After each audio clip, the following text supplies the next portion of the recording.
Producing Macbeth is supposed to be unlucky. Fires, falls, and weapons injuries have plagued past productions. The curse has become folklore. In fact, even mentioning the title of the play is supposed to be bad luck. Actors will often refer to it as the Scottish play.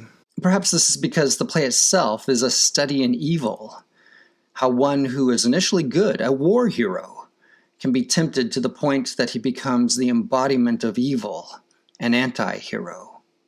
In writing this play, Shakespeare drew from Raphael Holinshed's Chronicles of England, Scotland, and Ireland, Volume 5, first published in 1577. The character and plot of Shakespeare's play are derived from Holinshed's account of Kings Duncan and Macbeth. In addition, Shakespeare seems to have taken many particulars from Holinshed's account of King Duff, who died 80 years before Macbeth did. According to Holinshed's Chronicles, this is the family pedigree. Note that Duncan and Macbeth are cousins with equal right to the throne. According to Holinshed, Macbeth, if he had not been somewhat cruel of nature, might have been thought most worthy the government of the realm. Thus, historically, Macbeth's cruelty, not his killing of Duncan, leads to his downfall. Killing a king to reign in his stead was an accepted practice in Scottish history. In the nearly 2 centuries that followed Kenneth MacAlpin, founder of Scotland in 848, no king of Scotland was succeeded directly by his son or grandson. Scottish succession at the time went to the strongest member of the royal family. Each king was succeeded by a nephew or cousin, the new king often having murdered the old king. This began to change with Malcolm II, Duncan's grandfather. He became king by the approved method of killing his uncle. Then he set out to make his grandson Duncan the next king. He did that by killing off as many potential rivals as possible. One rival not killed was the Mormaer of Moray, Macbeth. However, in 1034, Duncan still became king. According to Holinshed, King Duncan was so soft and gentle of nature that the people wished the inclinations and manners of these 2 cousins to have been so tempered and interchangeable bestowed betwixt them, that where the one had too much clemency and the other of cruelty, the mean virtue betwixt these 2 extremities might have reigned by indifferent partition in them both. Duncan was no better at reigning as king than Macbeth. They both fell for the same reason. They were both incompetent rulers, one too cruel, the other too gentle. The name Macbeth means son of life, and was Macbeth's Christian name. It is possibly a reference to Macbeth's Christianity. Ironically, this son of life becomes an instrument of death. Macbeth became Mormaer of Moray by killing the previous Mormaer and marrying his widow. His stepson, Lulic, was the son of the previous Mormaer. Lulic is not mentioned in the play except where Lady Macbeth talks about having given suck. Lady Macbeth's name was Gruach, also not mentioned in the play. Since Macbeth is notoriously childless, this reference to Lady Macbeth as a mother has caused much trouble to commentators. The answer is that she has been a mother, but Macbeth never a father. Her late husband was killed by Macbeth. In 1040, Duncan, who was a weak king, decided to exert his authority over Moray by invading it. Macbeth, defending his land, defeated Duncan with the help of Thorfinn, a Norse earl. Either during the battle or shortly after it, Macbeth killed Duncan. Holinshed says, killed. There's no mention of murder. Macbeth and Lady Macbeth were not guilty of the murder of Duncan as portrayed by Shakespeare. Shakespeare got that story of the murder from Holinshed.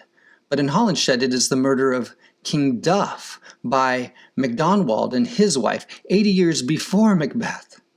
The real Macbeth had a long, fairly successful 17-year reign. In 1057, Duncan's son Malcolm III defeated Macbeth in battle. Macbeth fled but was killed by Macduff, the Thane of Fife, in revenge for killing his family a year earlier.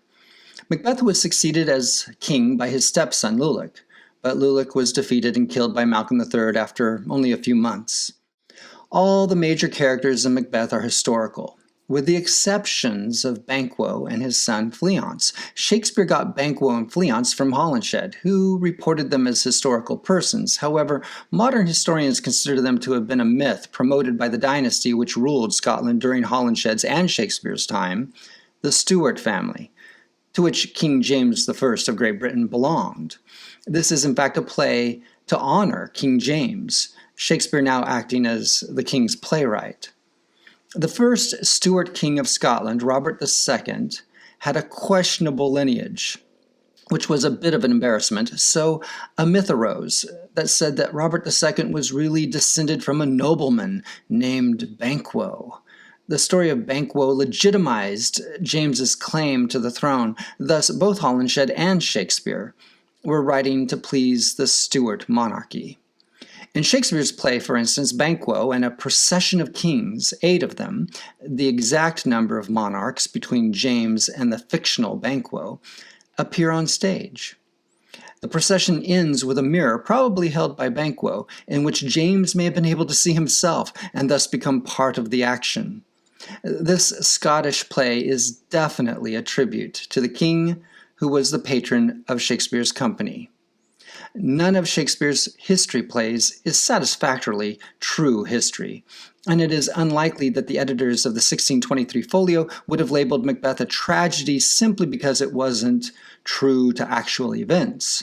So why did they exclude Macbeth from the histories and instead include it among the tragedies?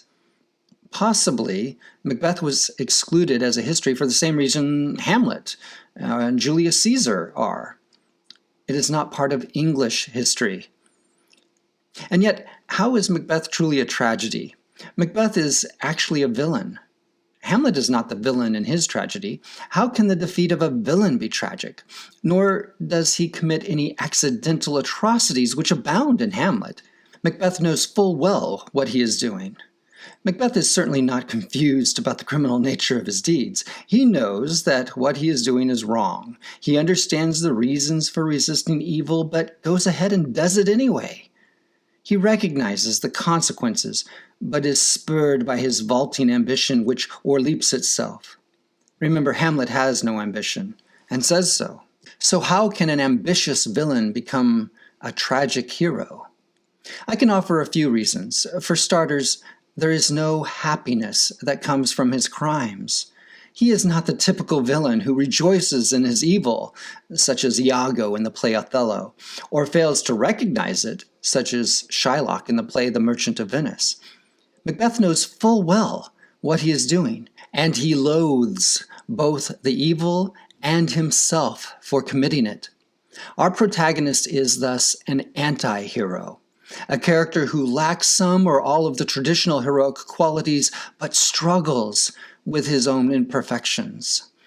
Thus, Macbeth is not tragic because he commits crimes and then suffers for them. He is tragic because he suffers before and while he commits his crimes.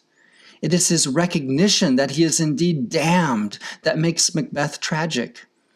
Even though Macbeth ultimately chooses evil, we see his humanity in his resistance. We sympathize with Macbeth, or at least we ought to, because despite his best efforts to resist, he cannot help but succumb to temptation and sin. Macbeth is a valiant war hero who falls from grace, corrupted by those around him as much as by his own ambition. He deteriorates from a brave, loyal war hero to a political traitor and tyrant, from a son of life to a king of death. The tragedy is in the blunting of his sensibilities, so that little, by the end of the play, he is an emotionally exhausted, habitual killer.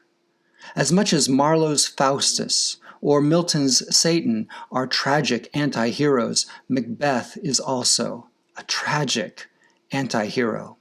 Of all the external forces working on Macbeth to his ruin, the most powerful are the 3 witches. The history and nature of witchcraft beliefs in the 16th and 17th centuries differed considerably by country. Persecution on the continent, particularly in Germany, was vastly more ardent, widespread, and murderous than anything in England. The late 16th century history of witchcraft in Scotland, moreover, differed in substantial ways from that of England. In England, witchcraft was a crime, but witches were rarely tortured, and legal distinctions were made between white and black magic. The beneficent magic practiced by cunning women in villages, for example, was often highly regarded. Also in England, there was a strong tradition of skepticism about the reality of witchcraft. In Scotland, witchcraft was also a crime, but when King James traveled to Denmark in 1589 to bring back his new queen, Anne, he encountered the writings of continental witchcraft theorists and had become convinced that the storms in the spring of 1590 that prevented his return to Scotland were caused by witches. Moreover, witchcraft theory merged neatly with the divine right of kings theory in James's thinking, and therefore was accepted as a form of treason. Witchcraft in Scotland thus becomes not only a crime of defiance, but a crime against the state and monarch. James was very much convinced of the reality of witchcraft and demonology when he was young. However, when he came down to England, he found a more skeptical people. His enthusiasm for persecution waned, and he grew more skeptical after his ascent to the English throne. In 1605-1606, when Macbeth was written, witchcraft was a controversial topic in London, in large part because of the new monarch's evolving personal interests. It is impossible to specify what Shakespeare's audience believed about witchcraft. Clearly, though, they did not all believe the same thing. Some were likely skeptics, while some, probably the majority, were believers.